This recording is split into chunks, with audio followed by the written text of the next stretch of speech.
aqui. É, Pronto, foi. Boa noite a todos, pessoal. Obrigada pela presença de vocês, por tirarem um tempinho aqui, né, para a gente discutir sobre esse tema tão importante.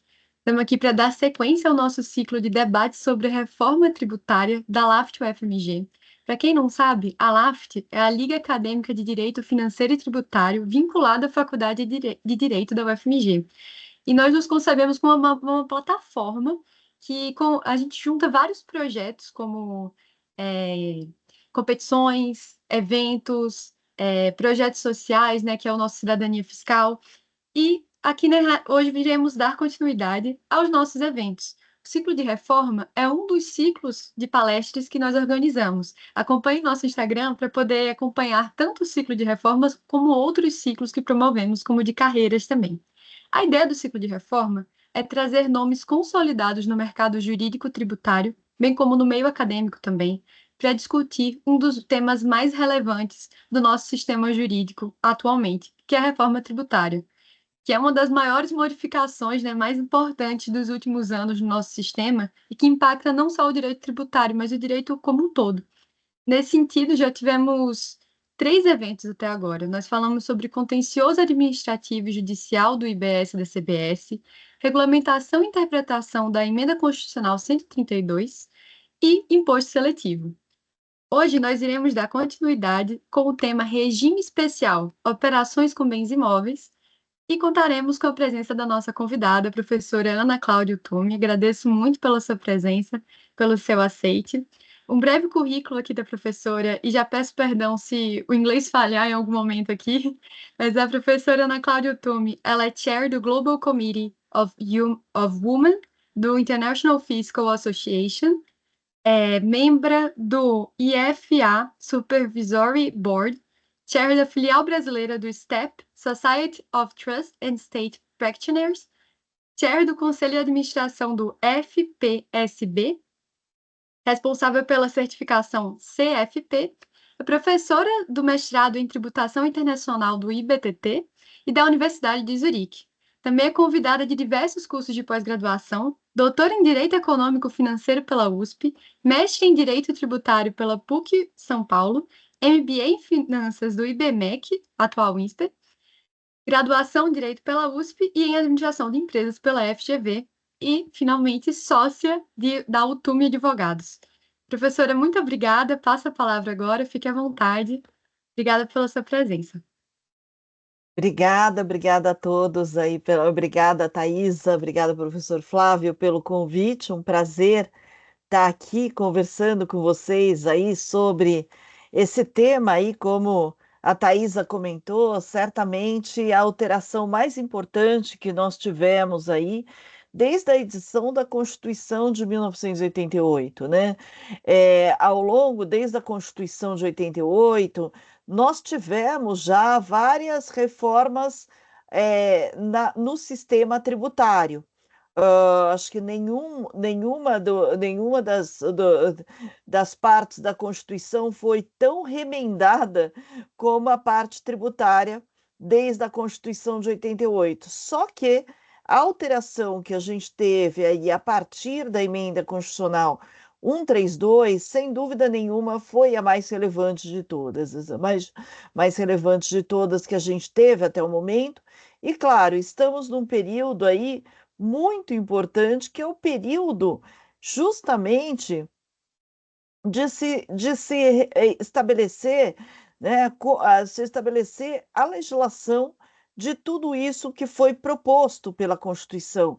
Que só para a gente lembrar um ponto fundamental, a Constituição ela não cria tributos, ela atribui competências. Então, agora, quando a gente fala das leis complementares, as leis complementares que de fato irão criar, né, os novos tributos IBS e CBS. E as leis complementares, é, prim- bom, ah, eu diria que que são quase que competem com o Código Civil e outras legislações aí que a gente tem que regulam um setor inteiro. né? O Código Civil existe, tem mais de 1.000 artigos. Se eu pegar o somatório do PLP, do Projeto de Lei Complementar 68 com 108, não chegamos a 1.000 artigos diretamente, mas se eu for olhar todos os dispositivos, né, e parágrafos e tudo mais, e compará-los com o Código Civil, que a maioria dos artigos é bem curto, eles acabaram fazendo vários artigos ao invés de fazer um artigo com 15 parágrafos. Certamente é uma legislação que, em termos de complexidade aí de redação, ela é, ela tem sim um paralelo importante. E eu até tenho dito para as pessoas que quando a gente vai nos grandes museus, tem alguns museus que você pode ir 10 vezes e cada vez você vai encontrar algo novo que você não tinha visto na vez anterior. Os PLPs, para mim, é a mesma coisa. Cada vez que eu leio os PLPs, eu descubro coisas novas. Então, não existe, eu não vejo aí, né, ainda não existem verdades absolutas, primeiro porque os PLPs ainda são passíveis de alteração no texto, né? E ainda e também com tantos artigos, parágrafos, incisos e tudo mais, certamente por muitos e muitos anos a gente vai ter discussões sobre a interpretação de tudo isso, né? Porque o que está claro para mim pode não estar claro para o professor Flávio. O que o professor Flávio entende pode ser diferente do que a Thaisa vem interpretar. E aí a gente pode ter, inclusive, distinção, né, dos interpretações entre os próprios entes federativos, ou seja, vai ter que haver uma coordenação aí muito boa entre os entes federativos para não ter aí o contribuinte, né, fazendo A e sendo autuado pelo Estado, por um determinado Estado, mudando o seu procedimento para B, e aí vem o município e autua pelo procedimento B.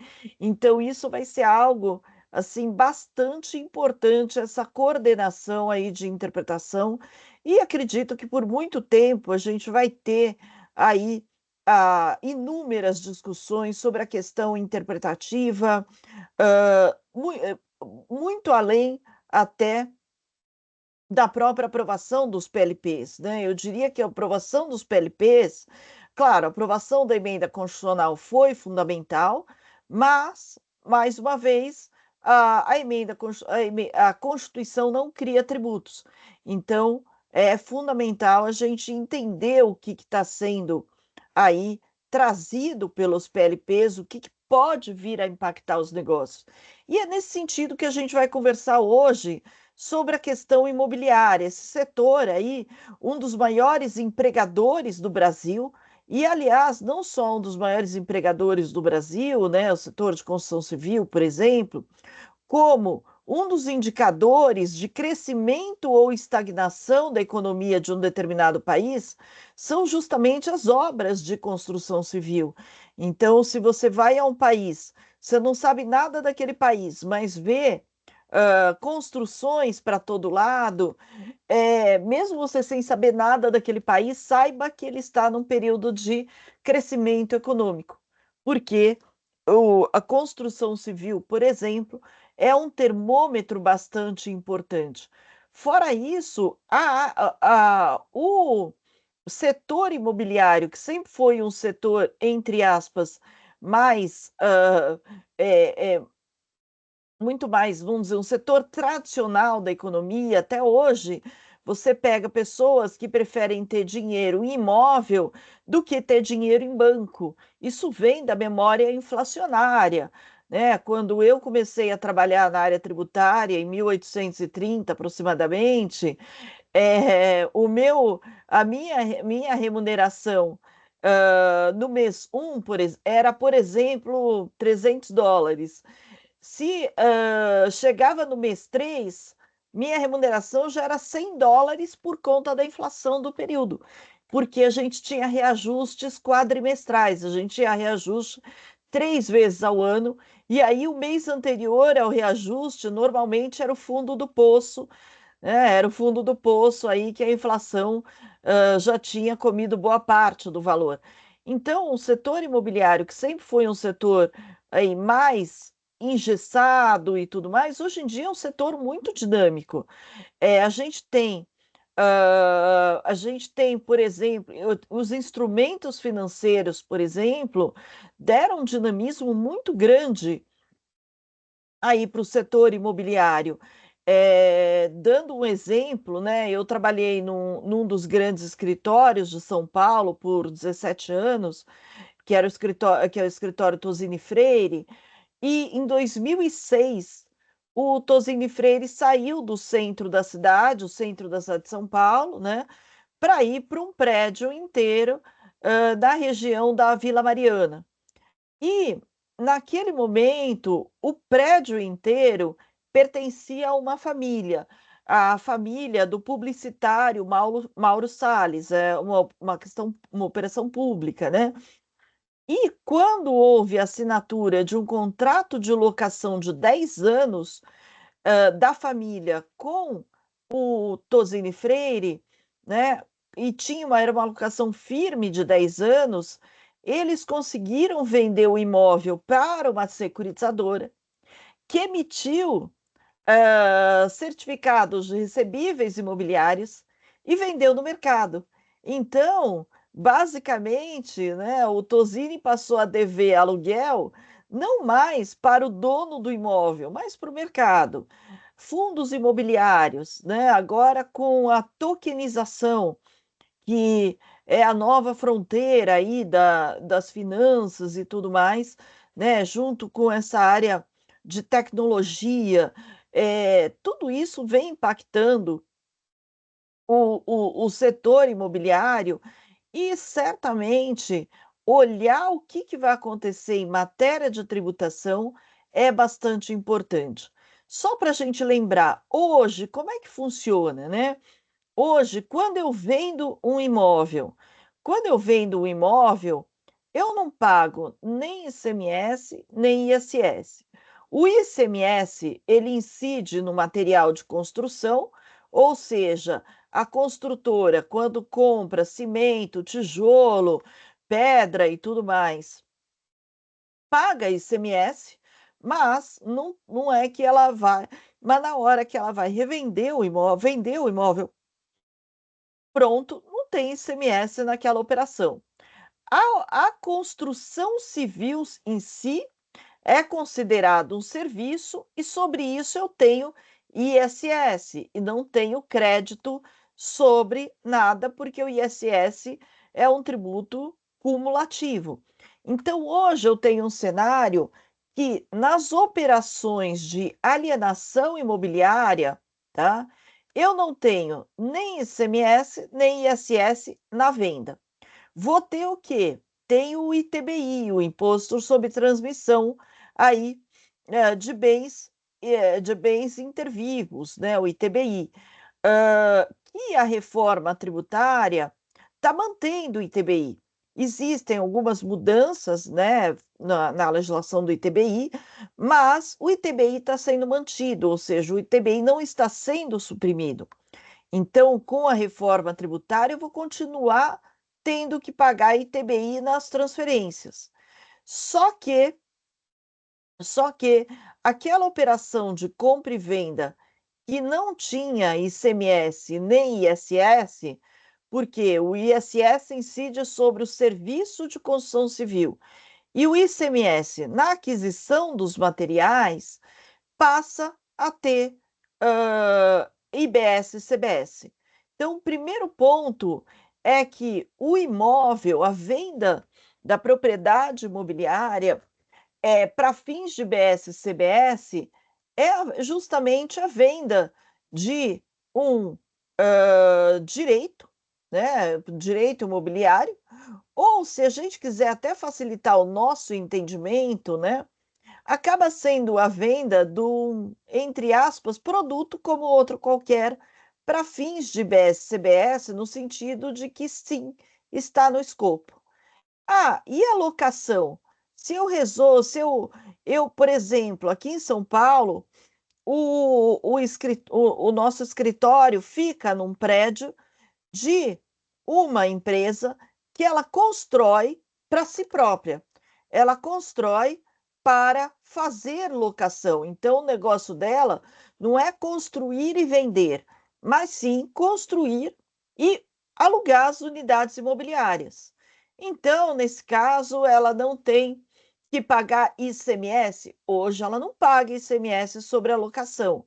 E o ISS? O ISS também não se paga sobre a locação, em função aí de uma decisão antiquíssima, uma decisão ainda dos anos 90, né?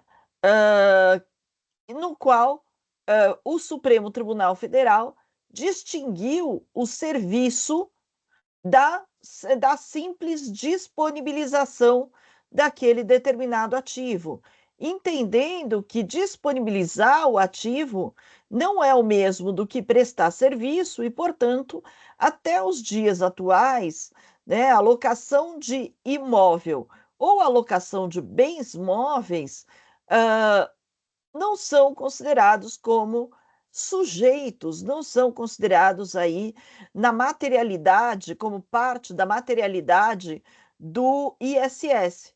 Então, hoje, se eu estou construindo e estou fazendo uma construção, o que que eu vou ter? Vou ter o ICMS sobre a aquisição dos materiais para construção e tudo mais.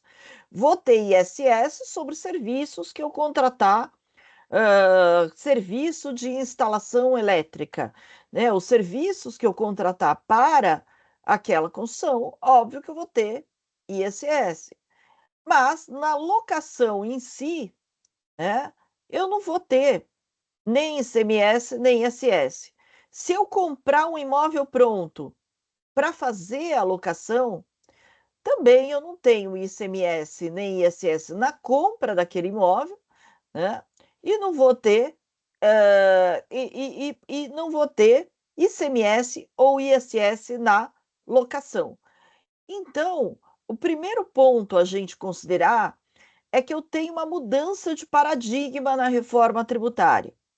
Qualquer negócio, e é esse o termo que a legislação utiliza, né, envolvendo produtos, bens, serviços ou direitos, né, inclusive tangíveis ou intangíveis, estarão sujeitos aí, bens intangíveis ou bens tangíveis, estarão sujeitos à tributação pelo IBS-CBS.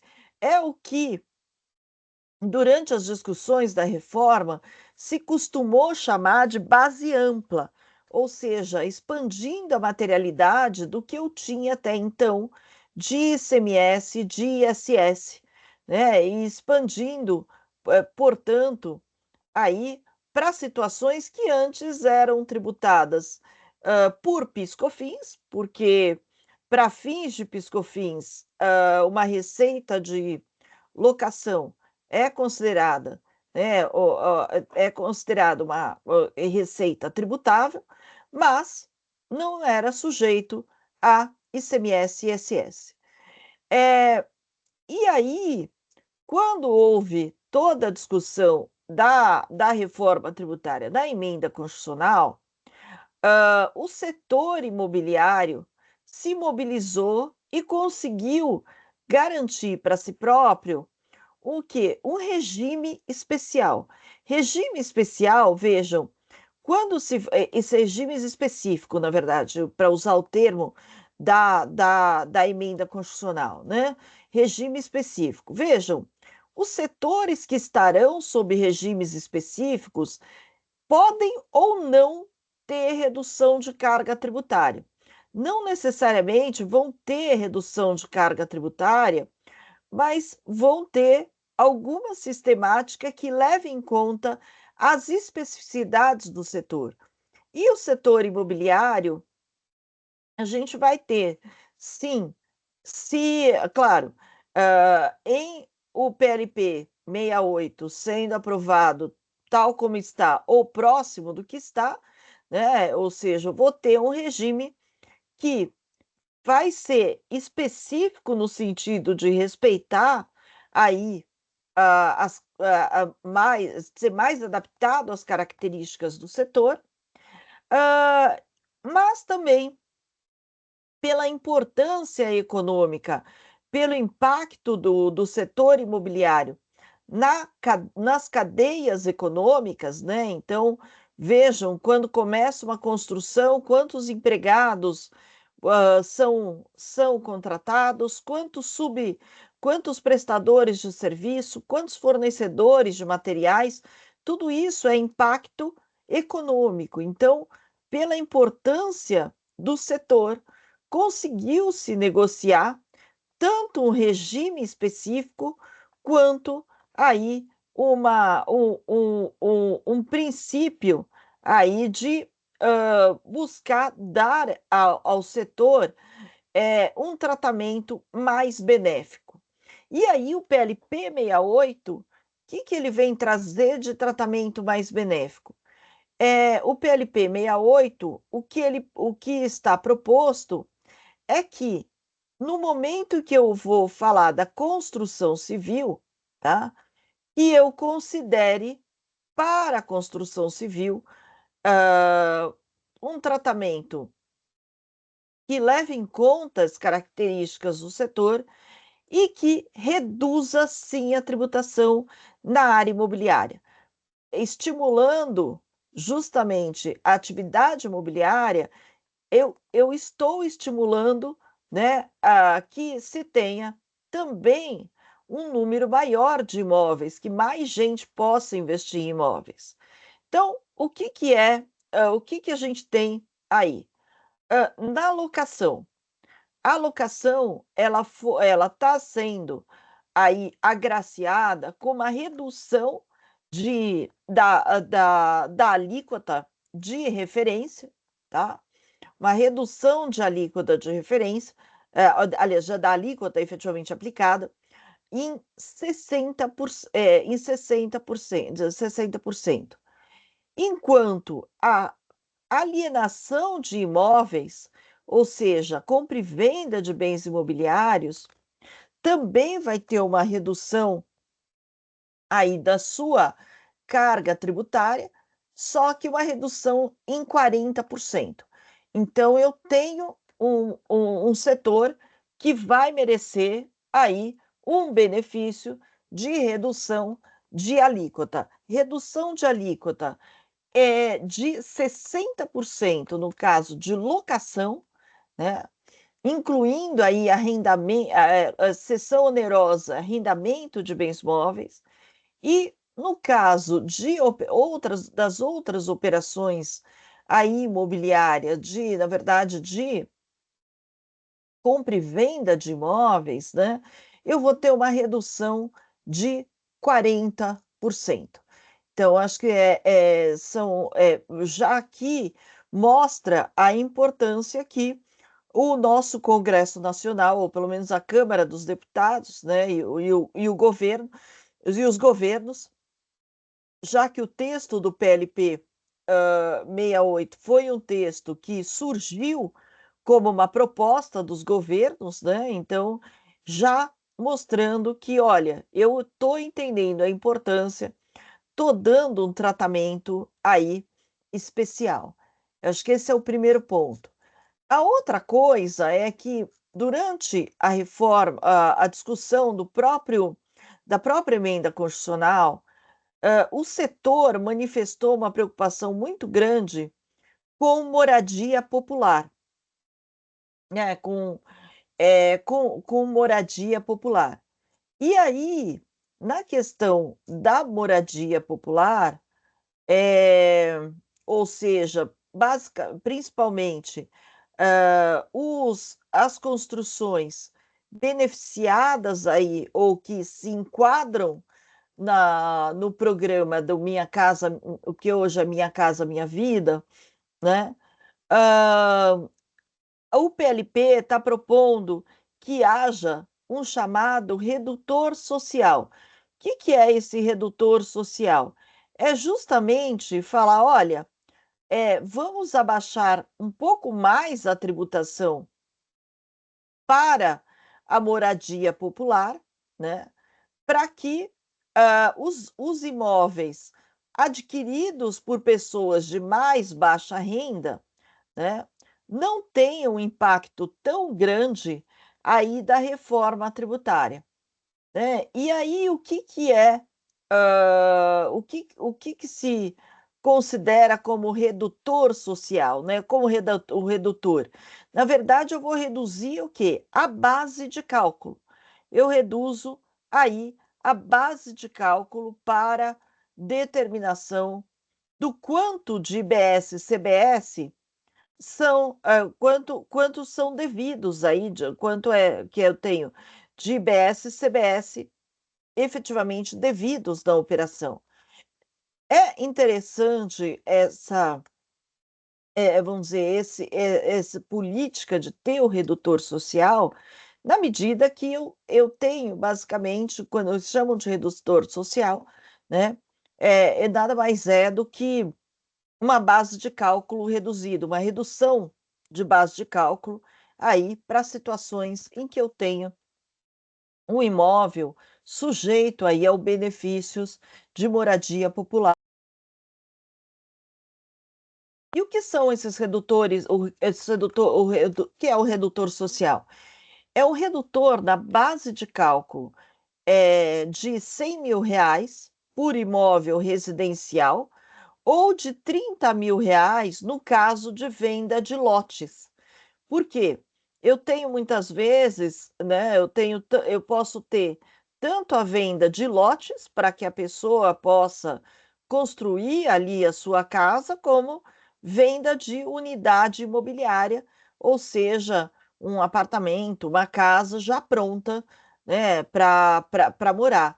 E aí o redutor social, ele é maior quando eu tenho a venda vamos dizer, do apartamento ou casa já construída, em comparação a quando eu faço a venda de lotes, né, de lotes, então, e o que é considerado aí, o que eu achei bastante interessante foi justamente fazer uma diferenciação de maneira a tentar equilibrar economicamente aí para famílias de baixa renda.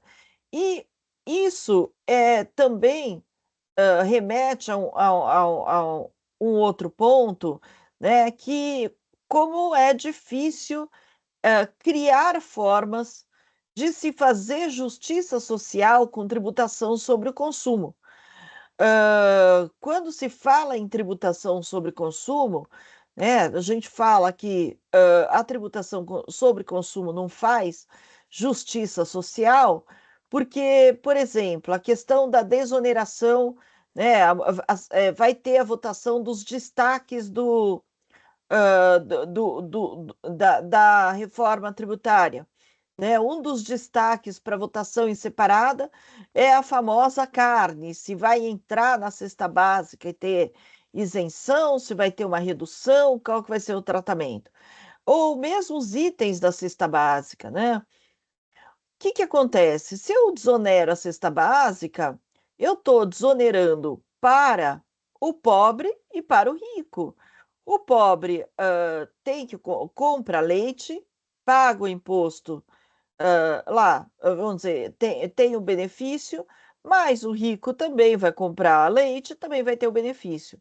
E aí o redutor social me pareceu uma forma interessante, né, de tentar se fazer um pouquinho, ainda que seja muito pouco, aí de justiça social em cima de um imposto sobre consumo. Então, de maneira geral, né, eu tenho, claro, todos nós aí temos uma série de observações e senões em relação aos projetos, acho que vêm sendo discutidos, mas na questão do redutor social, eu acho que foi algo que eu particularmente gostei, achei que foi uma saída interessante, inteligente para reduzir a carga tributária no nicho lá das pessoas que mais precisam, né, da moradia popular e com menor capacidade contributiva.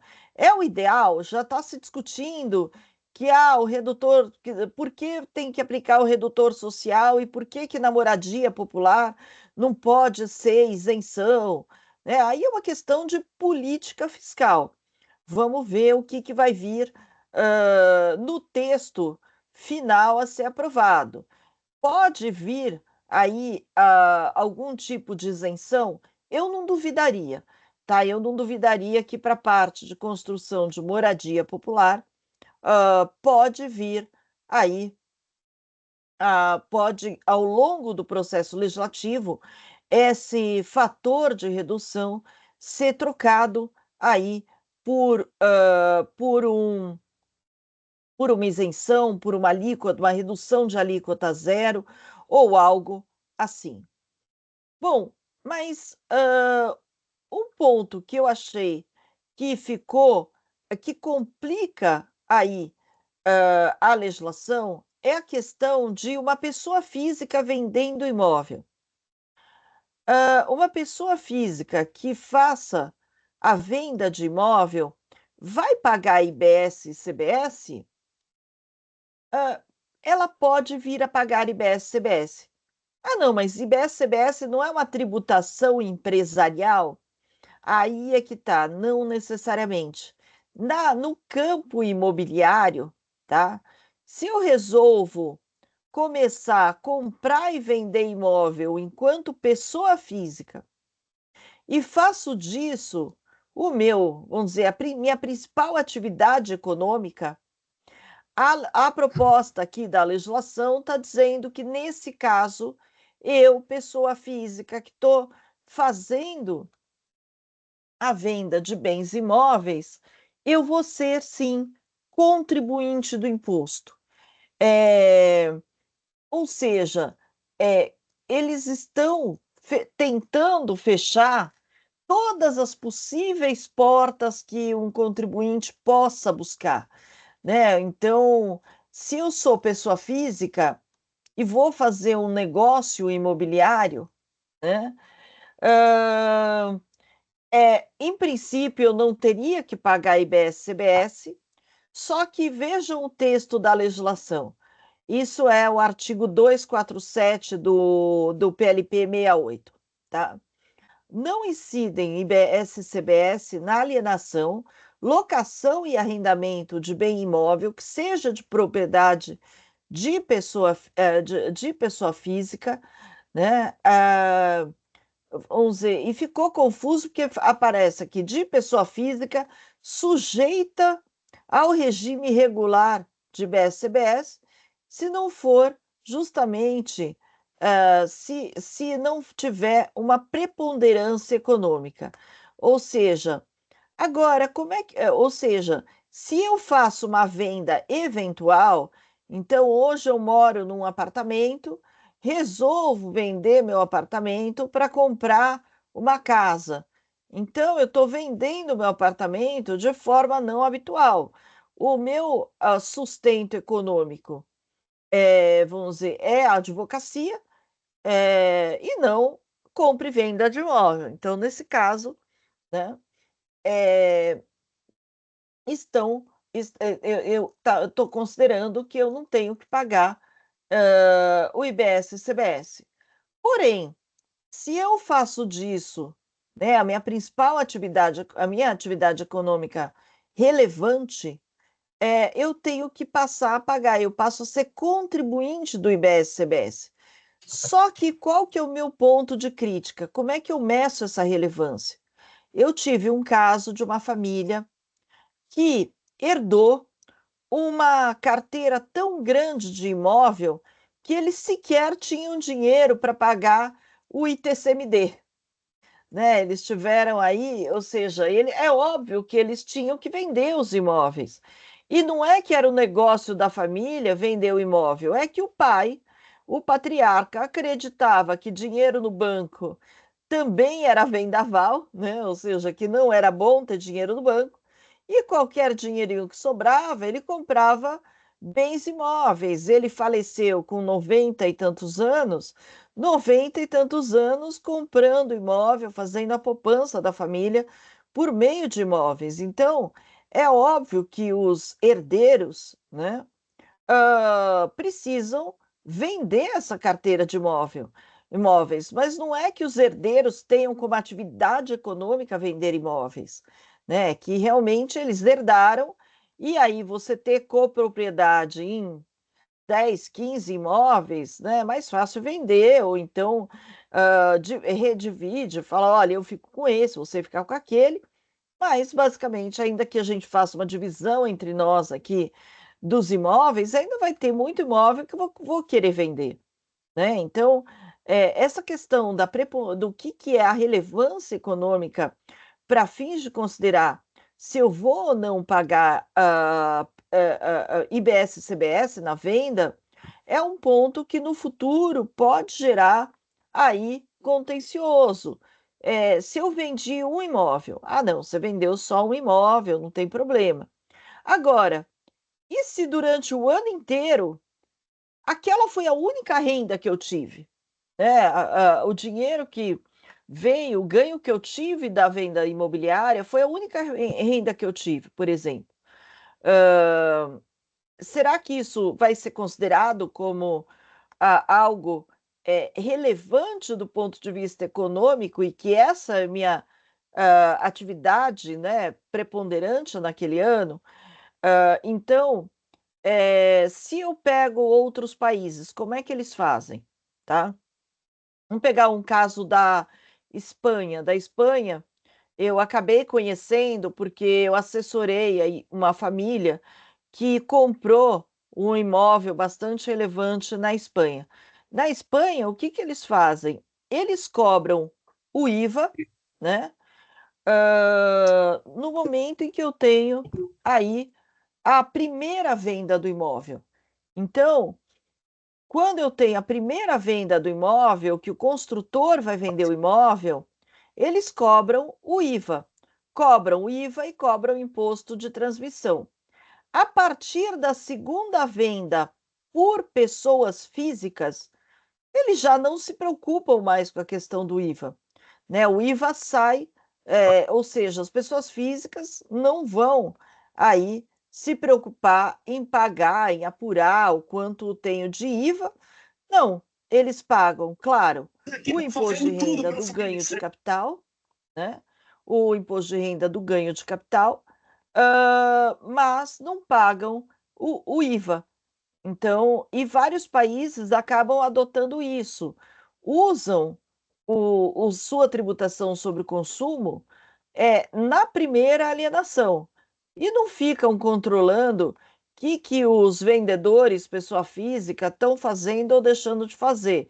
Entendem que, a partir da construção, né, eu cobrei o IVA naquela primeira venda, cobrado está, e, portanto, eu não preciso ficar aí cobrando nas etapas seguintes, se quem está fazendo o negócio são pessoas físicas. E isso acaba sendo uma economia aí do ponto de vista até da otimização do uso, né, dos recursos aí do fisco espanhol, que o fisco espanhol não vai querer saber qual a relevância daquele imóvel no total das atividades e tudo mais, né? Ou seja, e eles têm um conceito justamente que, se é uma tributação sobre o consumo, então o consumo é quando eu tenho a construção e aquela construtora faz a primeira venda. Esse é o consumo. A partir daí, eles consideram como uma. A partir daí, a menos que seja uma empresa imobiliária, né, que tenha objeto social, compra e venda, a partir daí eles consideram que não tem a relevância para fins do, do imposto sobre consumo. Então, o nosso caso é diferente. O nosso caso eu vou ter IBS, CBS na primeira alienação, sim, vou ter. Então, se eu faço construção de unidade imobiliária e aí eu vendo, eu tenho que pagar IBS, CBS. E o comprador, a hora que ele for vender, se ele for um comprador pessoa física, ele tem que avaliar, fazer uma análise da sua situação específica para entender se ele vai ou não, se ele vai ou não ter que pagar IBS, CBS na revenda daquele imóvel, tá? Então, não é correto dizer que só pessoas jurídicas são contribuintes de IBS e CBS. A depender da situação, uma pessoa física pode ser contribuinte de IBS e CBS em um contrato de locação, e mesmo de locação. Se eu tiver uma pessoa física, vamos pegar a estrutura clássica, né? De várias famílias. O sujeito tem um dinheirinho, compra o imóvel, então e depois ele se aposenta, aposentadoria, duas coxinhas, uma empadinha, né? Aquele valor muito pequeno, e aí o sujeito mora num imóvel e tem o outro para locação. E a maior renda dele passa a ser o do aluguel. Isso deveria ser considerado como preponderante ou não? Então, são situações que a gente não tem exatamente a resposta, né? Mas que esse ponto vai poder gerar contencioso no futuro, vai poder gerar contencioso, sim, no futuro. Seja o contencioso para aí estabelecer, né, o que é o conceito aí do que é uma atividade relevante, preponderante e tudo mais, né? Seja para a cobrança desses tributos a partir de ter que executar aí pessoas físicas, se no limite a pessoa física não pagar, né, vai ficar brigando 300 anos, então, eu acredito que acaba sendo contraproducente.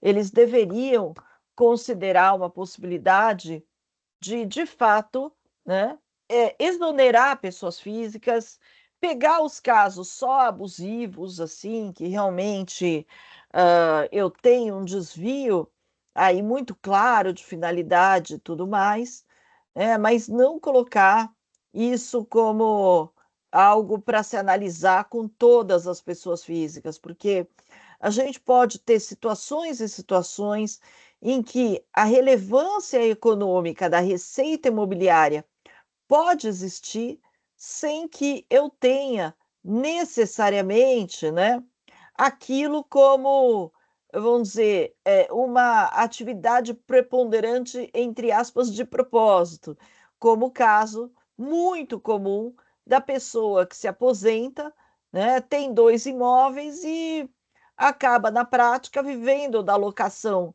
do outro imóvel, porque se quiser viver da aposentadoria é muito difícil, né? Então, acho que vai ser necessário aí fazer uma distinção para evitar esse contencioso aí no futuro, tá?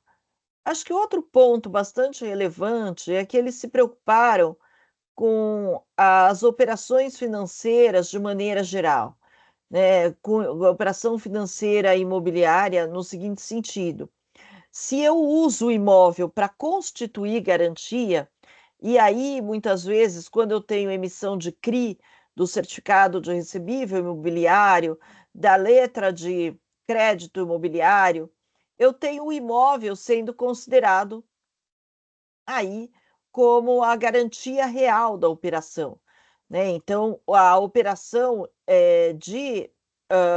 a operação financeira imobiliária, ela tem um lastro em um ativo real que é o próprio imóvel, né? Que é o próprio imóvel.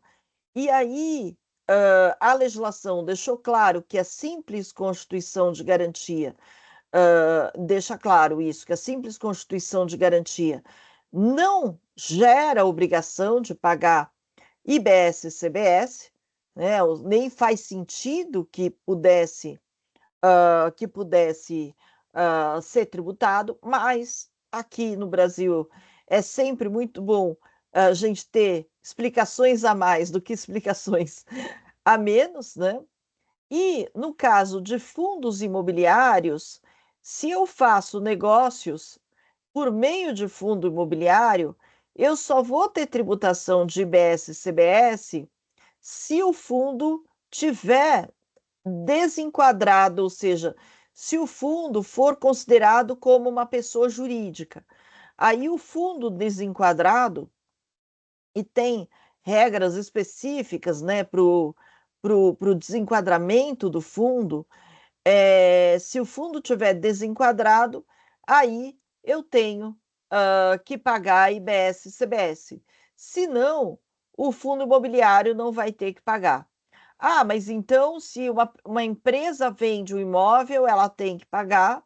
Se uma pessoa física é entendida como habitualidade, né, a sua venda de imóvel, a venda de imóvel, a locação, ou a venda de imóvel, ela tem que pagar, e se o fundo imobiliário for fazer negócios, ele não teria que pagar. É, até agora, sujeito aí a possíveis mudanças, a ideia é essa para não travar o financiamento da atividade imobiliária, né? Como eu falei, hoje a área imobiliária é uma área bastante dinâmica. Se no passado todo mundo não, mas os investidores gostavam de comprar, né, flat para colocar num pool de locação, hoje em dia a maioria dos investidores preferem comprar cota de um fundo imobiliário que investe num hotel, em hotelaria, por exemplo, né? Então, é, por conta disso, a ideia da reforma é não prejudicar principalmente essas fontes de financiamento aí do setor imobiliário. E lembrando, né, que dentro do IBS-CBS, eu vou ter aí a tributação também de operações. Aí a gente não vai conseguir entrar hoje, mas depois vocês dão uma olhada nas regras também de tributação de operações financeiras, né? Então, a depender da situação, pode ser que o meu financiamento imobiliário vá ter um custo aí de IBS e CBS. Então, preciso prestar bastante atenção nesse ponto. E, portanto, se eu olho o regime de tributação vamos dizer, das estruturas imobiliárias dentro do setor, né, que são estruturas para financiamento, eles tentaram, na medida do possível, né, preservar aí de tal maneira que não tivesse uma disrupção aí no mercado. Ah, mas e aquela família que tem 5 imóveis, ou 4, 5 imóveis, tem uma holding imobiliária, e essa holding imobiliária é quem aluga o imóvel. O que vai acontecer com ela? Né? Então, ela vai passar a pagar IBS e CBS. Hoje paga só PIS, né? E só PIS e COFINS, vai passar a pagar IBS e CBS. Ah, mas vai ter um aumento de carga tributária? Veja, a maioria dessas empresas que são holdings imobiliárias, né? Que são o patrimônio imobiliário das famílias e que as famílias usam os imóveis para alocação, para gerar uma renda para a família, a maioria dessas empresas usa o lucro presumido. No lucro presumido, né, a minha carga tributária é quase 15%, é 14,5%, é 14,53% para ser mais exata. Porque eu tenho PIS e COFINS a 365, tem o imposto de renda e contribuição social sobre e na questão de locação, né? O presumido é equiparado à prestação de serviços, então eu tenho o presumido aí a base de presunção de 32%. Então, não tenho ISS, não tenho ICMS, então minha carga tributária total é em torno de 15%, 14,53. Se eu tirar o 365, né, sobra imposto de renda e contribuição social de 10,88. O governo está falando numa alíquota de 28%, tá? Eu já ouvi pessoas bastante abalizadas dizendo que a alíquota de referência de IBS e CBS pode ultrapassar a barreira dos 30%. Pode ser maior do que 30%, mas vamos trabalhar com 28%, que é o quanto a gente tem nas declarações, entre aspas, oficiais até agora do governo. Então, se eu tenho um desconto de 60% de alíquota, eu estou dizendo que a alíquota da locação vai ser 16,8%. Né, vai ser, desculpa, não, 16,8 não, desculpa, eu tenho que multiplicar por 0,40, desculpa, cálculo de advogados, então vai ser 11,2, desculpa.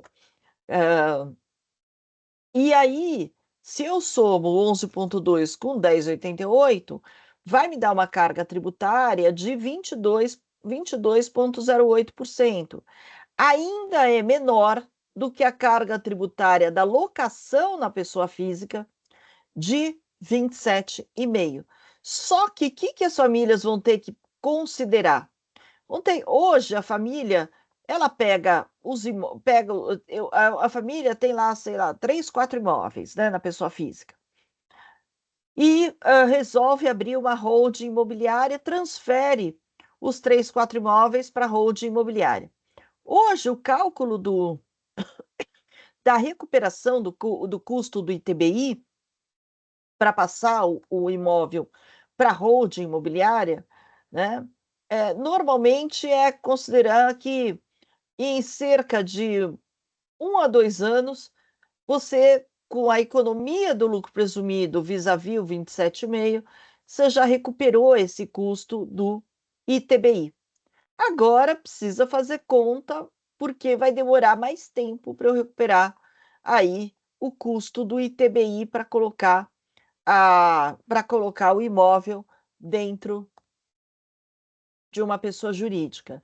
E o outro ponto é, muitas vezes a pessoa passa a ter só receita de dividendos, mas tem um monte de gasto dedutível, especialmente gastos de plano de saúde. Você pega pessoas mais velhas aí, o plano de saúde custa facilmente, né, 5, 6, 10 mil reais. Então, às vezes a pessoa eh, tem gastos que são passíveis de dedução na tabela progressiva e está pagando o lucro presumido. Então, também eu preciso fazer conta, não só considerando a empresa, qual a carga tributária da empresa, mas qual a carga tributária global. Porque eu já tive casos que o aconselhamento foi: não faça a PJ imobiliária. Por quê? Porque o quanto você tem de locação, com seus gastos anuais, você consegue recuperar o imposto. Então, no final, com as deduções, né, especialmente dedução médica, pessoas de idade e tudo mais, com as deduções, era melhor eu pagar 27,5 e tomar as deduções, e aí eu ia para um custo tributário muito baixo, ou dependendo do caso, até zero, né? Vis-à-vis constituir uma empresa para fazer locação. Então, a gente precisa tomar cuidado, que às vezes a gente compara só alíquotas nominais e esquece de olhar o panorama global, o panorama como um todo, né? Então a gente precisa ter atenção aí. Uma holding imobiliária pode continuar fazendo sentido depois da reforma tributária? Pode, mas, de qualquer maneira, é importante olhar a situação fiscal da família como um todo, né, ao invés de simplesmente pegar uma empresinha pronta ali na prateleira e falar, tá aqui, vamos constituir a hold imobiliária que vai ser melhor. Vai ser melhor para quem, né? Eu preciso olhar. E depois da reforma tributária, vai demorar mais tempo para aquele investimento, entre aspas, de pagar o ITBI, né, sobre a transferência dos imóveis, para esse investimento, entre aspas, se pagar. Claro, tem base para eventualmente discutir o ITBI? Até teria, mas assim, lembra que a gente está constituindo uma empresa imobiliária, né? Então a empresa vai ter atividade imobiliária. Então, para fazer conta, em geral, eu prefiro fazer conta com tudo para depois ver o que é que pode ser discutido, o que pode ser eventualmente, né, é, é, debatido em juízo e tudo mais, para poder ter uma noção geral aí dos custos envolvidos, tá? Então, a reforma tributária, pelo redutor de 60%, tá? Ele ainda não está matando as empresas de locação, as holdings imobiliárias. Mas, de qualquer maneira, se eu pegar, né, o 14,53 dividir por 22,0, aliás, se eu pegar, desculpa, o 22,08 dividir pelo 14,53, que é a carga tributária é, an- anterior, né, eu estou tendo aqui um aumento de carga tributária de 52%, tá? Então, eu tenho um aumento de carga tributária bastante expressivo aí, e não, muitas vezes, quando a gente fala de aumento de carga tributária, pessoas aí ligadas à reforma dos governos, né, ligado à reforma tributária, falam, não, não vai ter aumento de carga tributária não, porque você vai pagar, né, você vai pagar esse IBS-CBS, mas você vai repassar para o seu cliente, e o seu cliente vai usar o crédito.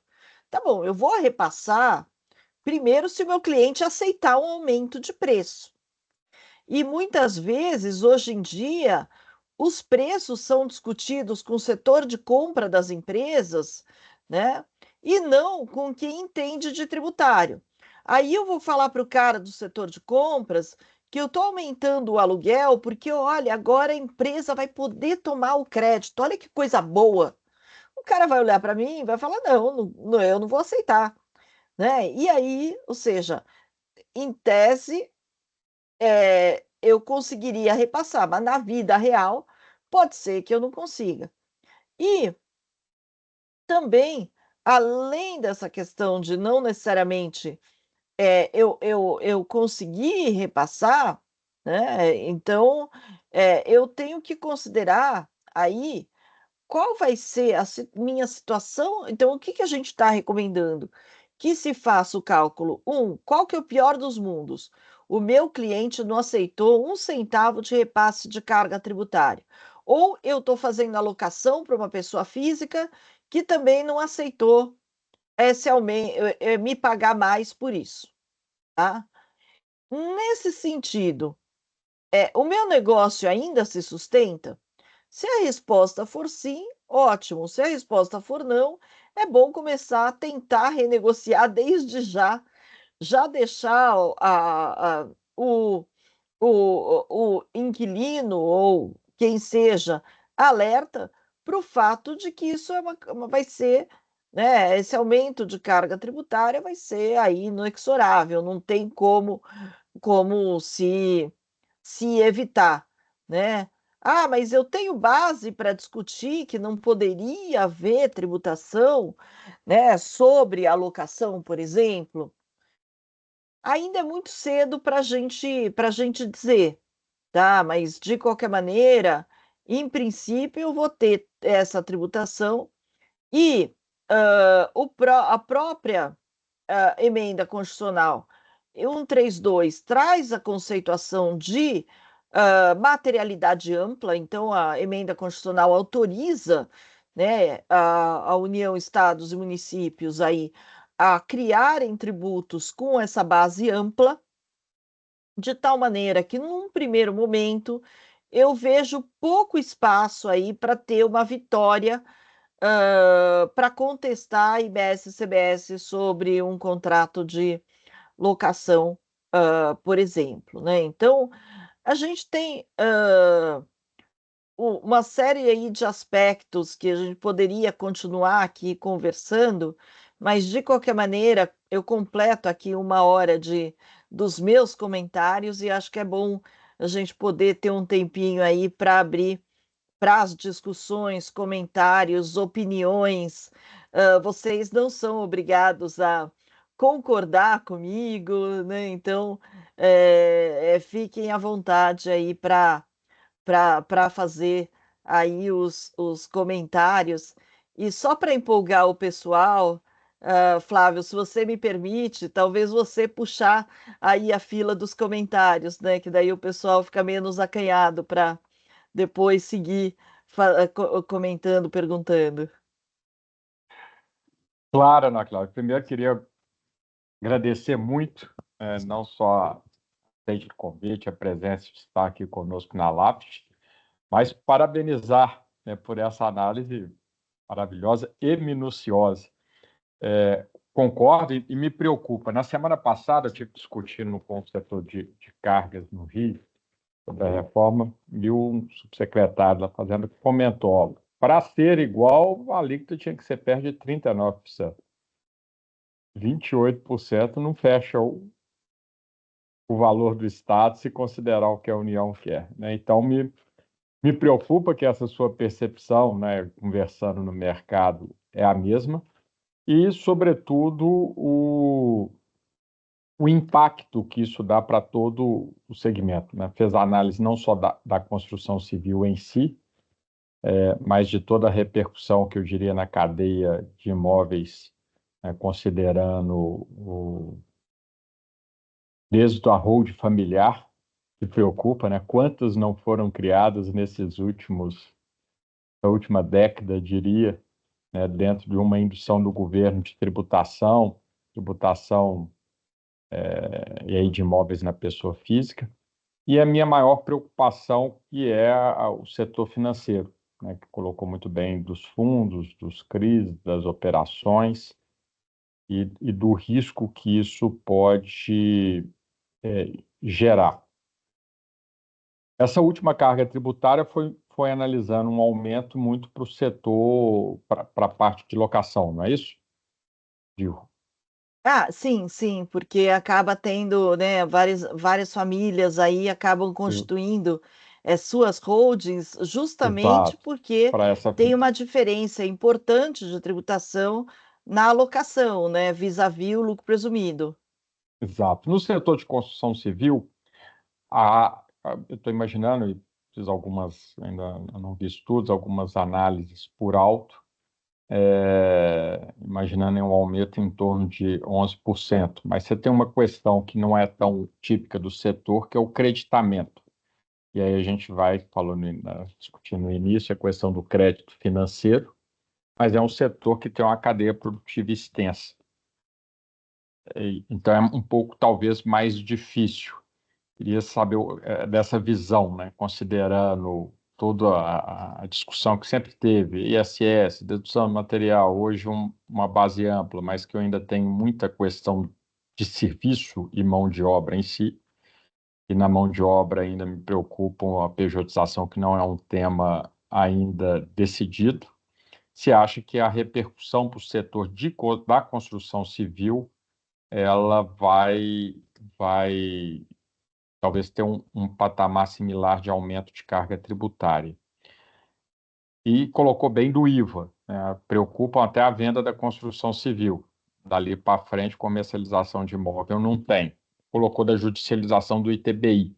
Na forma como foi estabelecido a base de cálculo, né, o valor da aquisição do imóvel para quem faz essas operações rotineiras e depois venda de imóvel, e aí colocou, ó, se for uma pessoa física que reiteradamente faz isso, está submetida, teria faturador e base de cálculo similar ao IR ganho patrimonial? Porque aí nós temos a discussão de duplicidade, né? Tem ITBI, aí vem o problema do IR. Então, só para começar, como colocou bem aqui um pouco da sua visão, que é muito importante, porque além da bagagem teórica, como grande professora que tem essa parte prática, né? Ninguém como do mercado, como você, né, Ana Cláudia? Então, Obrigada. isso é como advogado, então isso é muito importante para saber na visão, não só quando a gente fala ainda como advogado, a gente tem muita visão do contencioso, mas do consultivo, né? De quem enxerga o que vai acontecer. Parabéns Certo. e muito obrigado mesmo, de coração. Fico muito feliz. Olha, o impacto vai ser significativo. Se a gente considerar essa alíquota de 28%, né, vai ter uma redução de 40%. Então, na venda de unidades imobiliárias, a minha alíquota vai ser de 16,8%. Contra hoje eu tenho PIS/COFINS, né, de 365, 925. E eu tenho que lembrar que eu também tenho os regimes hoje especiais, né, de patrimônio de afetação. Eu tenho outros regimes que podem até diminuir ainda mais a carga tributária atual. Então, que vai ter aumento de carga tributária, isso eu não tenho dúvida. Basta ver o seguinte, tá? Para a gente saber que assim, os créditos não vão compensar o aumento de carga tributária. Basta pensar o seguinte: quantas pessoas, até vamos dizer, do círculo de amizades, a gente conhece que, ao invés de comprar uma casa pronta, construiu uma casa e vendeu depois, né? Por quê? Porque, assim, eu gastei, sei lá, vou chutar, gastei 500 mil na construção de uma casa, consigo vender essa casa por 1,5 milhão, 2 milhões, né? Então, existe uma mais-valia bastante importante que até agora não estava sendo objeto de tributação sobre consumo. Eu, obviamente, tributava, né, a aquisição dos materiais e tudo mais, né?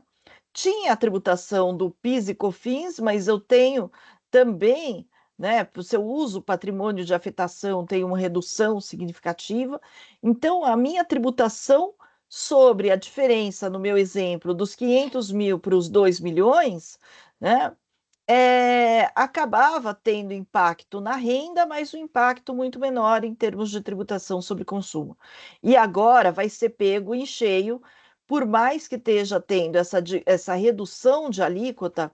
Se eu pegar, né, o 16,8 para comparar aí com o 9,25, aí eu estou falando de um aumento de 81%. E não vai ter crédito que chegue Legal. nesse aumento de 81%, né? Então, que compense. Então, também a gente precisa tomar cuidado com uma certa falácia aí do seguinte: várias vezes, né, o governo vem falando que a reforma tributária implica a redução da carga tributária, porque hoje eu não consigo tomar o crédito sobre nada. Mas a gente tem que lembrar, tá, que o crédito de IBS-CBS é um crédito do tributo efetivamente pago. E é um creditamento que a gente chama de imposto contra imposto. Não, o IBS e CBS não são tributos sobre o valor agregado, são tributos não cumulativos. A tributação não cumulativa significa que eu pago a alíquota final, só que eu pago ao longo da cadeia, né? Então, o que eles estão falando é que, na medida que eu tiro o crédito, né, aliás, que eu dou crédito amplo, eu não tenho carga tributária oculta nas compras que eu fiz e não tomei crédito. Mas isso não quer dizer que minha carga tributária seja mais baixa do que a alíquota que eu estarei sujeito, né? Então, acho que esse é um ponto importante. Não é dizer que eu vou estar sujeito a 17% aproximadamente, mas olha, com os créditos que você vai tomar, você não vai ter aí, né? Você vai poder abater isso. Ah, eu abato do montante a pagar porque eu já paguei na cadeia. E ainda por cima, com essa questão de crédito ser somente na liquidação financeira pelo fornecedor, né, ainda corro o risco de crédito do fornecedor. Porque se o fornecedor tem qualquer problema e por qualquer motivo, né, aquele tributo não é pago, eu não tenho crédito. Né? Eu não tenho Exato. crédito. E, aliás, o setor de construção, né, uma das associações estava justamente falando, né, olha, eu tenho uma para conseguir fazer com que o eletricista emita, tem uma empresa bonitinha, emita nota fiscal, né? É uma confusão, já é uma confusão danada. Falar para ele do que ele tem que pagar e tudo mais. Então, assim, é, é, é, Tirando que no Simples não vai gerar crédito, né? e no Simples não vai gerar crédito. E essa questão do Simples vai ter um impacto no setor, né? Porque a gente pensa em construção civil, grandes obras, grandes empresas, né? Mas assim, a construção de um imóvel nunca é uma construção individual. A construtora ela não vai ter funcionários para 100% das atividades, né? Ah, então estou instalando, estou instalador da janela, né? Será que eu preciso ter ele como funcionário meu? Se entra só numa fase da obra, né? Numa fase específica da obra. E muitas vezes o instalador de janela é uma empresa pequenininha, uma É um empresa do Simples, subempreiteiro do Simples, exato. né? E o material que aquele sujeito compra, ele não toma crédito, e o preço que ele me cobra, né? O meu crédito vai ser o montante lá do IBS-CBS que tiver dentro da alíquota do Simples. E mesmo dizer, então, ó, também é uma falácia dizer que o Simples não está sendo afetado pela reforma tributária. As empresas do Simples, na medida que elas geram muito pouco ou nenhum crédito, a depender da situação, elas também perdem competitividade em comparação com outras empresas, né? E justamente por conta dessa questão de a gente ter uma situação do crédito efetivamente pago, né? E coisa que, inclusive, o nosso amigo Gustavo Brigagão, né, não cansa de repetir aí aos quatro ventos que uma das maiores especialistas em tributação de consumo do mundo, a professora Rita Della Féria, que é a titular de tributário da Universidade de Leeds, consultora da ONU, da OCDE, de vários governos em matéria de tributação sobre consumo, a própria Rita Della Féria disse que não existe em parte nenhum do mundo você condicionar o creditamento pelo comprador ao recolhimento efetivamente feito pelo vendedor, que essa é uma função do Estado de checar, né, se cada contribuinte está cumprindo a sua obrigação tributária ou não, e não repassar esse ônus de fiscalizar, né, o vendedor para o comprador. Então, de fato, a gente tem aí uma situação bastante complicada. Essa questão da acumulação da tributação, né, se eu for uma pessoa física, eu vou ter e vamos dizer, imagina que eu caio no conceito da preponderância aí da atividade imobiliária e, portanto, eu sou uma pessoa física sujeita a IBS e CBS, né? Na operação de venda, eu tenho a incidência do ITBI, o comprador pagando o ITBI, eu vou ter incidência do IBS e CBS, e vou ter incidência de imposto de renda sobre o ganho de capital, sendo que não existe uma previsão legal para deduzir nenhum gasto na venda imobiliária para fins de imposto de renda que não seja o gasto com o corretor, o gasto de corretagem. Claro, do ponto de vista do artigo 43 do Código Tributário Nacional, é óbvio que o meu ganho tem que ser considerado líquido do BS-CBS, mas fato é que não está em lugar nenhum escrito que eu vou poder tomar essa dedução, né? Então, ainda por cima, nessa questão de acúmulo de tributações, eu de fato vou acumular, vou ter o imposto de transmissão, vou ter IBS e ICBS, e, portanto, o comprador vai estar pagando, né, tanto o IBS e ICBS quanto o imposto de transmissão, e a pessoa física, quando for apurar o ganho, vai ter lá a escritura da venda do imóvel, 2 milhões de reais no meu exemplo, né? Então, mas dentro do 2 milhões de reais, eu tenho IBS-CBS. Então, vou poder tributar, por exemplo, 1 milhão e, sei lá, 1 milhão e 600, que é o líquido do IBS-CBS, pelo conceito constitucional e conceito constitucional de renda, como defendem vários autores, né, que o artigo 43 traz um conceito tão importante de renda, que é um conceito constitucional de renda, deveria. Eu não posso considerar que a minha venda foi de 2 milhões. Mas será que na hora que o fiscal fizer um cara crachá entre o meu cálculo de ganho de capital e a informação da DIMOB que o cartório vai passar dizendo que eu vendi a 2 milhões, ele vai aceitar a dedução disso sem que haja uma previsão legal para tanto? Então, isso vai gerar uma série de discussões. Eu acredito que vai ser uma fonte aí de brigas entre fisco e contribuinte, Concordo. e talvez uma fonte de briga que nem vai gerar tanta arrecadação assim. Obrigado, e Então, concordo plenamente. Vai ser uma fonte. Essa talvez é um ponto muito sensível desses conceitos, né? Da discussão de mesmo faturador e base de diferentes impostos.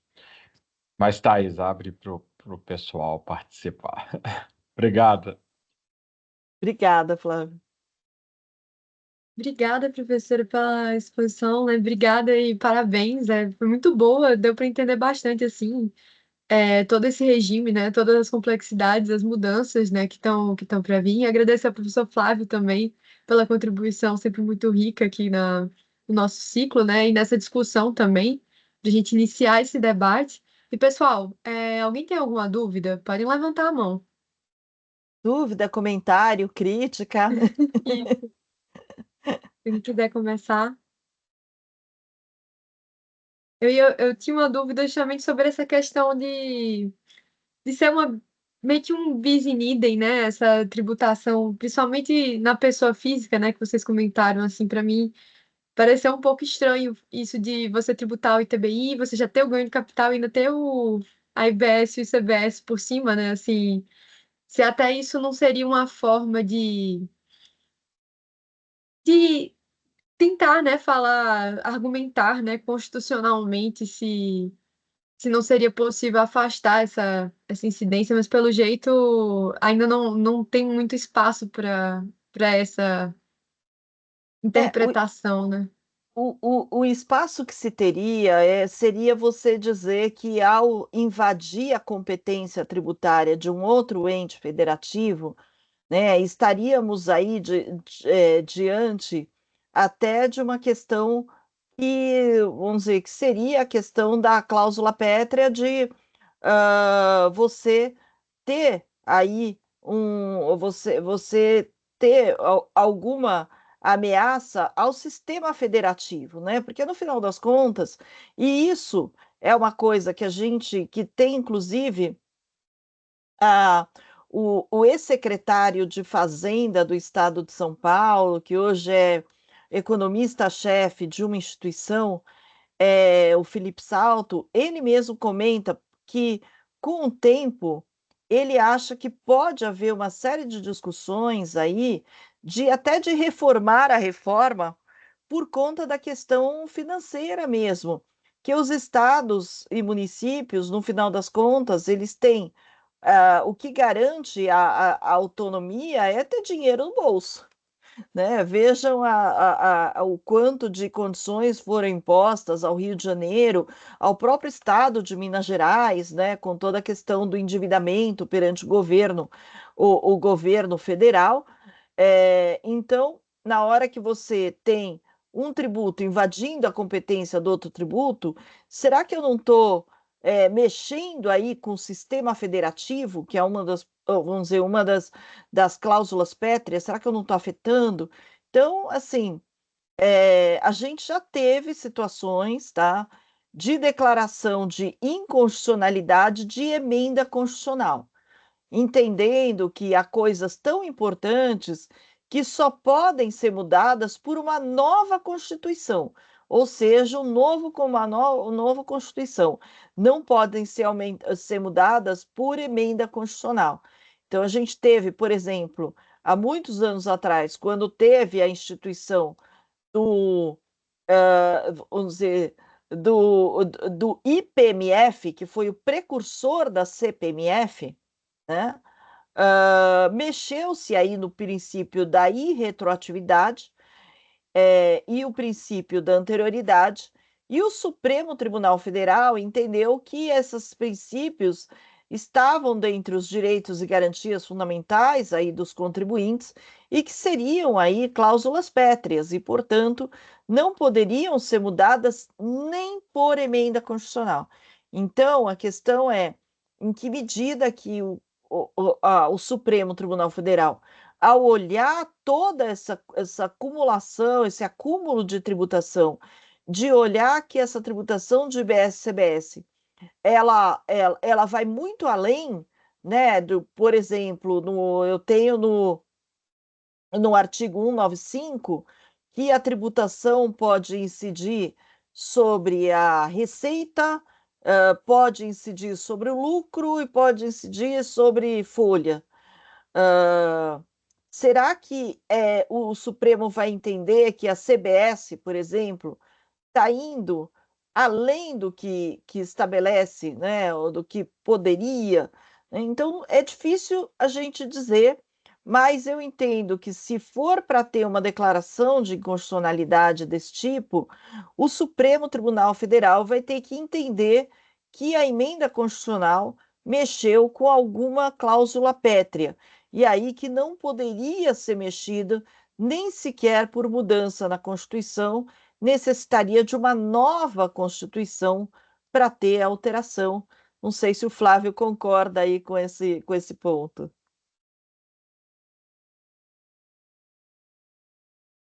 Acho que você está no mudo. Concordo que teria que ter alteração, da mesma forma.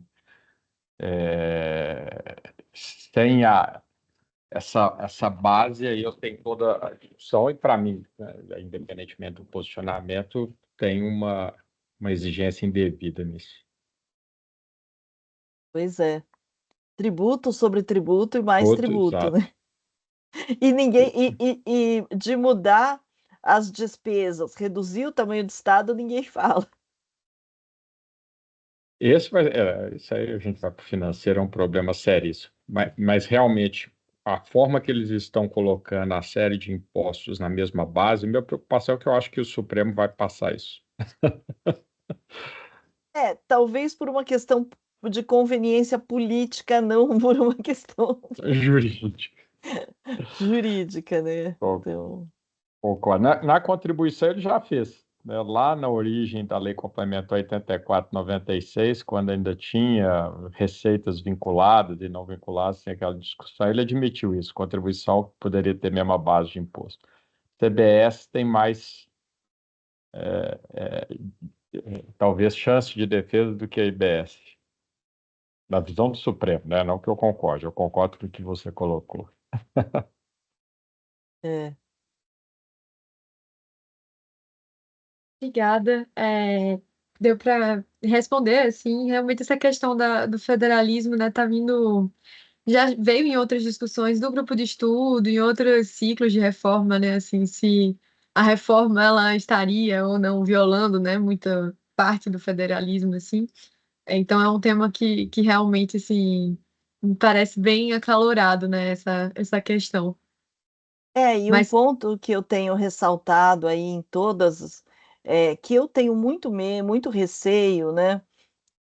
É a questão do direito ao crédito do contribuinte, porque está sendo criada uma série de situações em que o contribuinte, mesmo que ele normalmente não acumule crédito, ele pode passar a acumular crédito, por exemplo, se tiver uma diferença de timing no recolhimento do imposto pelo fornecedor. Então, pode ser que eu receba o crédito depois de eu já ter pago a minha tributação daquele mês, né? Tem uma série de situações que podem levar um contribuinte a acumular crédito. E qual que é a minha preocupação? Hoje, se eu pego o ISS, nem tem crédito, então é a arrecadação inteira vai para o caixa das prefeituras. Se eu pego a arrecadação estadual, né, o estado de São Paulo, o estado de Minas Gerais, outros estados, não fazem sequer uma provisão de créditos a restituir para o contribuinte. Tudo que eles recebem, eles já registram como receita, usam o dinheiro.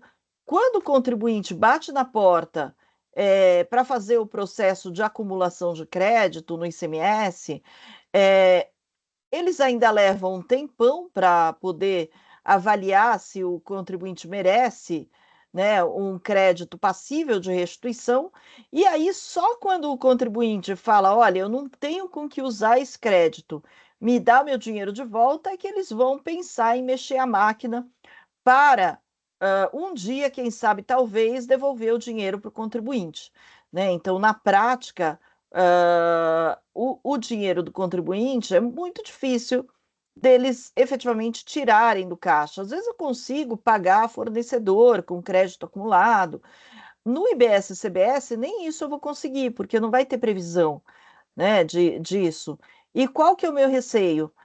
Será, gente, que o dinheiro dos créditos, dos nossos créditos aí, vai ficar sentado em berço esplêndido, esperando o contribuinte ir buscar, que é o que diz, né? É o que diz aí ah, o próprio PLP, e esse é o espírito da emenda constitucional 132, ou será que quando faltar dinheiro aí em Minas para pagar o 13º do funcionalismo público e o governo mineiro vê um monte de dinheiro acumulado no comitê gestor, do qual ele não pode ter acesso, será que Minas Gerais vai ficar quietinho e falar: olha, gente, paciência, não vai ter dinheiro aí para o 13º, um dia, quem sabe, talvez, vamos parcelar e acabou?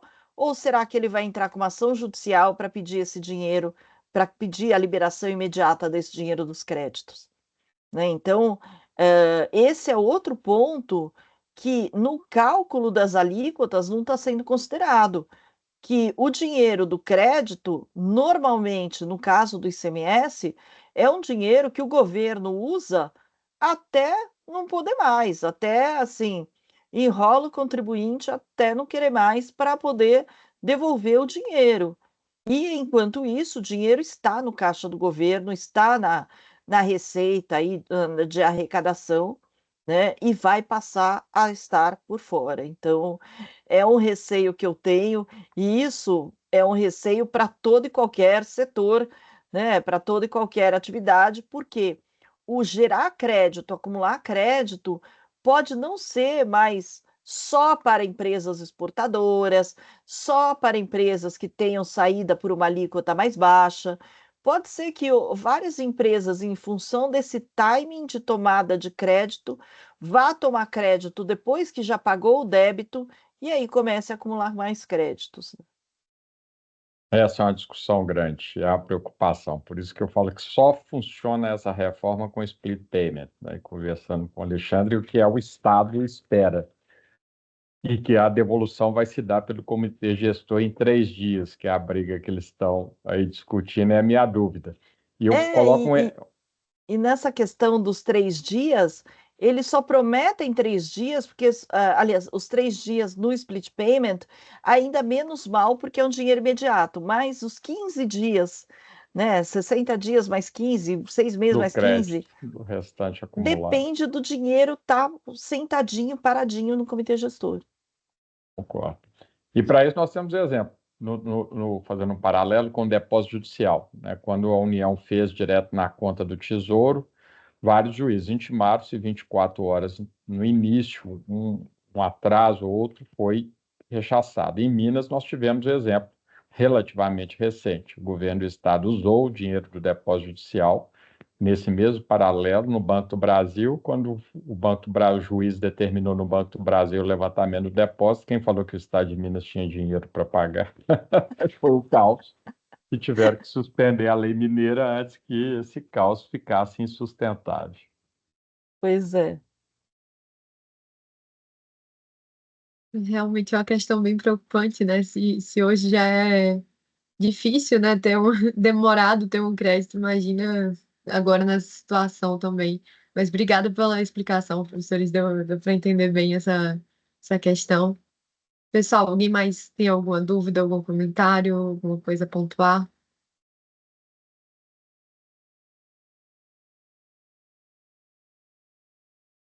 Então, eu tenho mais uma dúvida também, é, que, mudando um pouquinho de assunto. Ah, desculpa, Steph, pode falar. Eu fui olhar pro papel, não vi sua mão levantada, pode falar. Não, tranquilo, Thaisa. Boa noite, pessoal. Muito obrigada aí pela exposição. Tem sido muito interessante acompanhar. Eu fiquei curiosa também sobre um ponto que a professora citou, que é essa questão da gente ter que observar a arrecadação preponderante. Eu queria perguntar se a senhora vê, essa questão como um tópico que pode aumentar o contencioso e como isso poderia ser evitado. Sem dúvida, porque essa questão da preponderância da atividade econômica, né, até hoje eu só analisava para fins de incidência ou não de ITBI nas operações imobiliárias, né? Agora, pelo que está no PLP, eu vou ter que analisar no contexto de uma pessoa física para saber se essa pessoa física tem que pagar o IBS, CBS ou não. Então, esse ponto de preponderância econômica, né, na receita da pessoa física é algo que eu pessoalmente acredito que não deveria ser incluído. Eu acho que a análise, mais uma vez, acho que na pessoa física a gente deveria cobrar aí o IBS, CBS, né, do imóvel que a pessoa física compra da construtora na primeira compra, e depois, nas etapas seguintes, não deveria se impor obrigação de pagar IBS e CBS para pessoas físicas, porque vai acabar dando bastante confusão, a pessoa física não vai entender, não entende, não vai entender aí das regras, né? E vai gerar o contencioso, porque no final das contas, eu acredito que na prática ninguém vai pagar e depois todo mundo que vai ser autuado, né? Então, eu acho que é bastante preocupante aí essa obrigação de olhar se a pessoa física teve uma preponderância econômica em atividade imobiliária ou não, e também, ainda que ela tenha tido, será que ela merece pagar IBS, CBS? Se eu estou naquela situação, né, do exemplo que eu dei, do sujeito que é aposentado, que ganha quase nada de aposentadoria, que tem um imóvel de locação e que é a maior renda dessa pessoa, né? Será que essa pessoa ela vai ser obrigada a pagar IBS, CBS sobre essa receita de locação, se essa receita de locação for a maior receita que aquela pessoa tenha, né? Então, eu acho bastante complicado, bastante preocupante. Espero que até a aprovação da legislação isso possa ser excluído aí e se faça o que outros países fazem, né? Ou seja, eu não vou ficar vigiando a operação feita por pessoa física, a menos que tenha algum flagrante abuso, né? eu vou me preocupar aí com o crescimento do setor imobiliário, vou olhar as construtoras, né, e tudo mais, e não vou ficar olhando pessoa física. Isso é o que eu espero. Entendi, obrigada. Nesse assunto ainda, será que o argumento justamente, considerando que isso passe, né, na aprovação e tal, que acabe tributando em cima da pessoa física, nessa situação de preponderância, o argumento que daria para falar a ilegalidade, né, a constitucionalidade dessa cobrança seria, no caso, o bis in idem, a tributação? Seria aquela questão do federalismo que a gente conversou? Ou a senhora vê algum outro argumento também possível nessa situação? Eu diria que assim, o que deveria ser o marco de diferenciação aí, se eu quiser olhar, se eu quiser obrigar a, a, a pessoa física a pagar o IBS-CBS, seria em que medida aquilo é uma atividade, entre aspas, profissionalizada, né? Então, os casos que eu tenho de pessoas que realmente são especializadas em comprar e vender imóvel, que tenham, sei lá, que tenham um cadastro de corretor imobiliário, que façam disso o seu negócio propriamente dito, ok, mas simplesmente pela preponderância econômica, eu posso pegar o senhor aposentado que vive, vive do dinheiro da locação, mas não é que ele é um expert, um especialista em comprar imóveis e sair alugando, né? Então, se fosse para manter essa tributação, eu diria que a gente tem que ter critérios aí muito diferentes e mesmo na questão do imposto de renda, eu entendo que se eu for obrigado a pagar IBS, CBS na locação ou na venda do imóvel, eu não posso ser obrigado a pagar imposto de renda sem deduzir sem deduzir os tributos que foram recolhidos. Ainda que não tenha previsão legal, eu tenho um conceito aí de renda. Como eu falei, vários autores entendendo, inclusive, que esse conceito é um conceito constitucional de renda, né? Então, eu deveria sim, eu não poderia ser tributado sobre o montante de IBS e CBS que eu teria recolhido, se fosse o caso, né? Se fosse o caso, mas a minha preferência é não ter que fazer essa conta. Vamos ver, né, se vai ser possível ou não mudar isso. Uma coisa que eu acho que é importante a gente notar infelizmente, o drive de várias discussões da reforma está sendo tirar o todo pela parte. Aí, assim, mas vai ter gente que vai fazer isso e vai sonegar. O split payment. Não, é porque se não tem o split payment, né, o devedor, quanto mais, não vai pagar. E aí a gente está lotando essa legislação de coisas assumindo que todo mundo é bandido, né? Esse é o problema, né? Então, assim, uma coisa ou seja, é, sob o ponto de vista de que todo mundo é bandido, então vamos impor split payment para tudo. Mas pode causar problema no fluxo de caixa, pode causar problema no timing de tomada de crédito, pode causar problema numa série de aspectos. Não, mas olha, em havendo, como pode ter aí ah, contribuintes mal intencionados, todo mundo vai ter que pagar o split payment. Como podem ter pessoas físicas mal intencionadas que, para fugir do IBS-CBS, comecem a fazer negócios individualmente, vamos colocar IBS-CBS para pessoa física. Então, essa mentalidade é uma mentalidade que está, assim, eu confesso que das poucas vezes que eu tive, né, no Congresso, para conversar com com as pessoas sobre as questões da reforma, eu sinto aí uma resistência muito grande de mudanças em função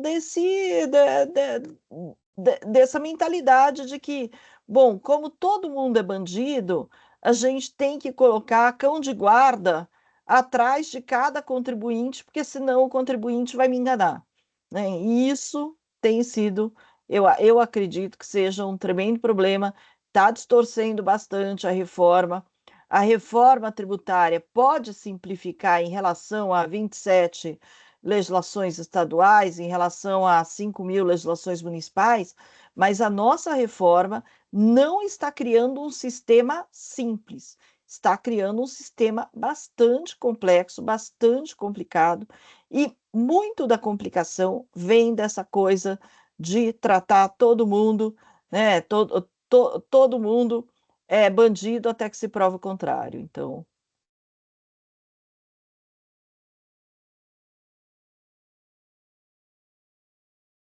Realmente, isso eu acho que é um costume do Brasil, né? E é do mineiro também essa desconfiança, né? Que a gente tem uns com os outros, assim, no Brasil, às vezes pode, de fato, atrapalhar muito. Eu tenho uma pergunta em relação ao split payment, que aí eu abro também para o professor Flávio, que gosta também bastante desse assunto. Vocês comentaram uma diferença de prazo, eu confesso que eu não estou muito por dentro dessa parte, né? Da diferença de 3 dias, se eu não me engano, para poder fazer a operação dentro do split payment, mas do acreditamento ser maior. Vocês comentaram alguma coisa sobre isso pontualmente e eu não consegui entender muito bem. Com o split payment, não iria então facilitar aquele sistema de creditamento que está sendo previsto, apesar de condicionar, que aí de fato é um problema grave, né? Condicionar a pessoa anterior da cadeia, né? O pagamento do creditamento. O split payment não facilitaria, não deixaria mais rápido. Eu não consegui pegar muito bem essa parte. Vocês poderiam me explicar um pouquinho de novo? Deu para ficar claro? vamos ilustrar, né? Que eu acho que com ilustração acaba ficando mais fácil. Imagina que você tem você tem aí um negócio, tá? Que você recebe à vista dos seus clientes. E aí você recebe, hoje em dia, todo mundo recebe por meios eletrônicos. É muito difícil você ter aí situações que você recebe um montante grande em dinheiro. Aliás, outro dia saiu uma notícia no jornal que eu achei curiosa, de uma pessoa que guardou moedinhas para conseguir comprar um carro, e o vendedor do carro ficou quase 3 horas contando moedinha para conseguir receber em dinheiro. Mas assim, é exceção da exceção, claro, um caso caricato, mas basicamente, quando eu passar a receber do meu cliente pelo meio eletrônico, o meio eletrônico já vai pegar parte do meu dinheiro e vai mandar para o fisco. Então, o que que acontece? Se eu comprei produtos do Flávio, tá? Dia 2 de setembro. E vocês já compraram de mim dia 3 de setembro, tá? E fizeram pagamento por débito ou por Pix. O que que vai acontecer? Na hora que eu tenho a liquidação financeira desse pagamento, já vai ter lá no meu cadastro que eu tenho um débito, né, do que vocês compraram, do IBS-CBS, do que vocês compraram, só que o crédito pode ainda não ter ocorrido, porque, olha, eu comprei ontem do Flávio, o Flávio ainda não pagou o imposto. Se ele ainda me deu prazo para eu pagar a compra, eu ainda não fiz um Pix para ele, para o banco reter o IBS-CBS dele. Então, eu posso, numa situação, por exemplo, em que eu compro, que eu tenho estoque de giro rápido, por exemplo, eu posso ter no split payment, na hora que vocês me pagam pela compra da mercadoria, né? Se você me pagar por cartão de crédito, cartão de débito ou Pix, vai ter a retenção do IBS-CBS no split payment. o fisco vai olhar o meu cadastro e não vai ver crédito. Por quê? Porque o Flávio ainda não pagou o IBS e CBS. Eu não paguei o Flávio ainda não pagou IBS e CBS. Então, durante o mês, as transações que eu fizer naquele mês, eu vou estar pagando como se eu não tivesse o crédito da compra do Flávio, né? E quando o Flávio fizer o pagamento de IBS e CBS, aí eu tomo crédito. Só que as mercadorias que eu comprei dele já saíram. E eu não usei o crédito naquilo. Por quê? Porque no sistema de split payment, no meu cadastro do sistema do split payment, ainda não constava crédito, porque o Flávio, né, ainda não encerrou o mês e ele ainda por cima me deu prazo para pagar, então não teve nem retenção de IBS e CBS dentro do pagamento eletrônico, nem recolhimento pelo encerramento do período base. Lembrando, o split payment é uma forma bonitinha de falar de uma retenção. Só que ao invés de ser uma retenção na fonte, vai ser uma retenção no intermediário, no meio de pagamento. Tá? Então é Exato, bem nisso que dá a colocado. diferença de timing. E vai dar adeus às compras parceladas. Pois é, eu vou querer pagar logo para poder, né, tomar o crédito para que eu não seja retido no nas transações eletrônicas que eu for receber, que já conste no sistema que eu tenho direito a crédito das compras que eu fiz do Flávio. É. E aí o Explicou. impacto é ainda maior no fluxo de caixa das empresas, né? O pessoal não pensou no fluxo de caixa da empresa, só do Estado. Mais uma vez, eles pensam na questão de que todo mundo é bandido, como é que eu faço para cercar o bandido? Isso é a infelicidade, realmente é muito disso. É a falta de confiança absurda. Porque acabaram a substituição tributária e os regimes especiais, que é onde o Estado já botava dinheiro no bolso de imediato. Então, isso comprometeria o fluxo de caixa do Estado. Então, a promessa de que isso não vai acontecer é exatamente porque no split payment ele vai receber de imediato, o creditamento vai ter um compasso que quem vai prejudicar é a empresa, não é o Estado, e ele vai ter um risco de inadimplência muito menor, né? Essa é a venda da ideia. E vai Exatamente. sempre partindo dessa premissa que a professora Ana Cláudia colocou muito bem. Vai ser uma catástrofe. Pois é, pois é.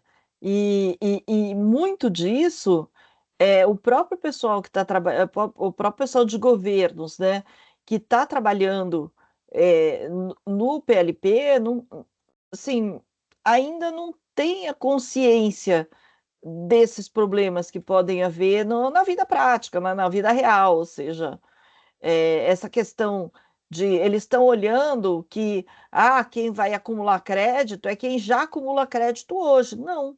Se eu tivesse as diferenças de timing, esse exemplo de estoque de giro rápido, quem tem estoque de giro rápido, né, e pagamentos, muito pagamento à vista, só vai sobrar, né, a restituição para conseguir o dinheiro de volta.